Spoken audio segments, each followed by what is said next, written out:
جس فصل کے لیے ہم جتنی محنت کرتے ہیں اتنی زمین سے ہمیں فصل حاصل ہوتی ہے، یہی مثال اس اخروی زندگی کی ہے۔ ہمیں دنیا میں اللہ رب العزت نے بھیجا ہے، آخرت کی کمائی کے لیے بھیجا ہے، آخرت کی تیاری کے لیے بھیجا ہے۔ ہم دنیا میں رہ کر کے نیک اعمال کریں گے، جس مقصد کے لیے اللہ نے ہمیں بھیجا ہے، دنوں رات میں 5 وقت کی نماز ہمارے اوپر فرض کی ہے، اس کو ہم عملی جامہ پہنائیں گے، اور ہمارے شب و روز اللہ اور اس کے رسول صلی اللہ علیہ وسلم کے بتائے ہوئے احکام کے مطابق گزریں گے، پھر ہماری آخرت جو ہے سنور جائے گی، ہماری آخرت بن جائے گی۔ میرے پیارو، ہم اپنی مرضی سے اس دنیا میں نہیں جی سکتے ہیں۔ اللہ رب العزت نے اپنے محبوب پاک صلی اللہ علیہ وسلم کے وسیلے سے ہمارے تک ایک مکمل قانون، ایک مکمل ضابطہ، اور نبی پاک صلی اللہ علیہ وسلم دین اسلام لے کر کے ہم آئے۔ ہمارے پاس ہر کام کی ایک حد ہے، اس حدود کے اندر رہ کر کے ہم نے اپنی زندگی کو گزارنا ہے۔ اس حدود کے اندر اگر زندگی رہ کر کے گزاریں گے تو ہم کامل مسلمان بن جائیں گے،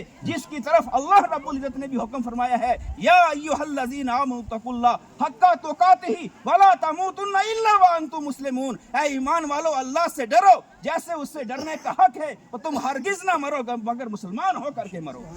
اپنی زندگی میں غور و فکر کرو، اپنے گریبان میں جھانک کر کے دیکھو، ہماری صبح کیسے گزر رہی ہے، ہماری شام کیسے گزر رہی ہے، ہماری دوپہر کیسے گزر رہی ہے، کہ ہم دین اسلام کے مطابق اور آقا کریم صلی اللہ علیہ وسلم کے طریقے کے مطابق زندگی گزار رہے ہیں یا نہیں گزار رہے ہیں۔ اور نبی پاک صلی اللہ علیہ وسلم کے طریقہ کار کو، شریعت مطہرہ کو، سیرت پاک کو اور آقا کریم صلی اللہ علیہ وسلم کے بتائے ہوئے راستے کو چھوڑ کر کے اگر ہم زندگی گزاریں گے، وہ ہماری زندگی گزر جائے گی، لیکن آخرت میں جو ہے ہم گھاٹے کے اندر رہیں گے، خسارے کے اندر رہیں گے۔ اگر ہم دنیا اور آخرت کی کامیابی چاہتے ہیں، وہ واحد کامیابی یہ ہے، لَقَدْ كَانَ لَكُمْ فِي رَسُولِ اللَّهِ أُسْوَةٌ حَسَنَةٌ۔ اے ایمان والو، تمہارے لیے جو ہے نبی پاک صلی اللہ علیہ وسلم کی زندگی ایک بہترین نمونہ ہے۔ اور اس قبر کے بارے میں آقا نے فرمایا، قبر جنت کی کیاریوں میں سے ایک کیاری بھی ہے، جہنم کے گھڑوں میں سے 11 گھڑا بھی ہے۔ یہ آخرت کی پہلی منزل ہے، جو اس میں کامیاب ہو گیا وہ آخرت میں کامیاب ہو جاتا ہے۔ یہ قبر دباتی بھی ہے، یہ قبر پیار بھی کرتی ہے، یہ قبر ہمیں پکار کر کہہ رہی ہے کہ میرے اندر تیاری کر کے آنا، میں کیڑے مکوڑوں کا گھر ہوں، میں وحشت کا گھر ہوں، میں تنہائی کا گھر ہوں۔ میرے پیارو، آج جس طریقے سے یہ ہماری معمر مائی، یہ بزرگ مائی اپنی قبر میں جا رہی ہیں، انہوں نے ایک لمبی عمر گزار کر کے جا رہی ہیں۔ یہ پرانے لوگ نیک تھے، ان کے دلوں کے اندر اللہ کا خوف تھا، ان کے اندر ایمانداری تھی، یہ کسی بھی حال میں چاہے بھوکے رہیں پیاسے رہیں لیکن کوئی بھی سودا نہیں کرتے تھے۔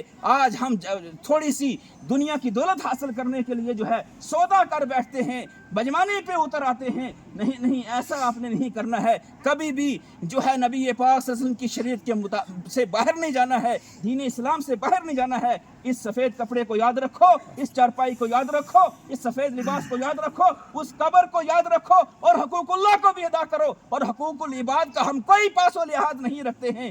آج ہم ظلم بھی دوسرے کے اوپر کرتے ہیں، گالی بھی دوسروں کو دیتے ہیں، کسی کی دل آزاری بھی ہم کر بیٹھتے ہیں، اور دل آزاری، دل توڑ دینے کو، دل شکنی کو ہم کچھ سمجھتے نہیں ہیں۔ چند سیکنڈ کے اندر بات پوری کر رہا ہوں۔ نبی پاک صلی اللہ تعالیٰ علیہ وسلم معراج شریف میں تشریف لے گئے۔ آقا کریم صلی اللہ علیہ وسلم اور اللہ رب العزت کے درمیان راز اور نیاز کی باتیں ہوئی۔ فَأَوْحَىٰ إِلَىٰ عَبْدِهِ مَا أَوْحَىٰ، اللہ رب العزت نے اپنے محبوب پاک صلی اللہ علیہ وسلم سے کیا ہم کلامی کی، وہ اللہ جانے، اللہ کے رسول صلی اللہ علیہ وسلم جانے۔ لیکن ایک دن نبی پاک صلی اللہ علیہ وسلم نے حضرت مائی عائشہ صدیقہ عتیقہ رضی اللہ تعالیٰ عنہ سے ارشاد فرمایا کہ عائشہ، آج تم مجھ سے جو مانگو میں عطا کر دوں گا، جو پوچھو بتا دوں گا۔ حضرت مائی عائشہ صدیقہ عتیقہ دوڑتی ہوئی اپنے والد گرامی حضرت ابوبکر صدیق کے پاس مشورے کے لیے گئی کہ ابا حضور، آج نبی پاک صلی اللہ علیہ وسلم نے مجھے یہ کہا ہے، جو پوچھو بتا دوں گا، جو مانگو عطا کر دوں گا، تو آج میں اپنے سرتاج نبی پاک صلی اللہ علیہ وسلم سے کیا مانگوں؟ تو حضرت ابوبکر صدیق رضی اللہ تعالیٰ نے ارشاد فرمایا، بیٹی سنو، آقا کریم صلی اللہ علیہ وسلم کی بارگاہ میں جاؤ، ان سے یہ عرض کرو، اے اللہ کے رسول، جب آپ معراج کے لیے تشریف لے گئے تھے، آپ کے درمیان اور اللہ رب العزت کے درمیان جو راز و نیاز کی باتیں ہوئی تھی، اس میں سے کوئی بات بتا دیجئے۔ آ کر کے حضرت مائی عائشہ صدیقہ نے آقا کریم صلی اللہ علیہ وسلم کی بارگاہ میں یہی عرض کیا۔ نبی پاک صلی اللہ علیہ وسلم نے ارشاد فرمایا کہ عائشہ سنو، جو راز و نیاز کی باتیں ہوئی ان میں سے ایک بات یہ تھی کہ میرے رب نے یہ ارشاد فرمایا کہ آپ کی امت کا اگر کوئی شخص کسی ٹوٹے ہوئے دل کو جوڑ دے گا میں اس کو جنت عطا کروں گا۔ جب حضرت عائشہ صدیقہ عتیقہ واپس خوشی خوشی سے حضرت ابوبکر کی بارگاہ میں گئی، اپنے والد گرامی کی بارگاہ میں گئی، جانے کے بعد آقا کریم صلی اللہ علیہ وسلم کا یہ پیغام سنایا تو حضرت ابوبکر صدیق رضی اللہ تعالیٰ عنہ زاروں قطار رونے لگے۔ بیٹی نے پوچھا ابا حضور رونے کی کیا بات ہے؟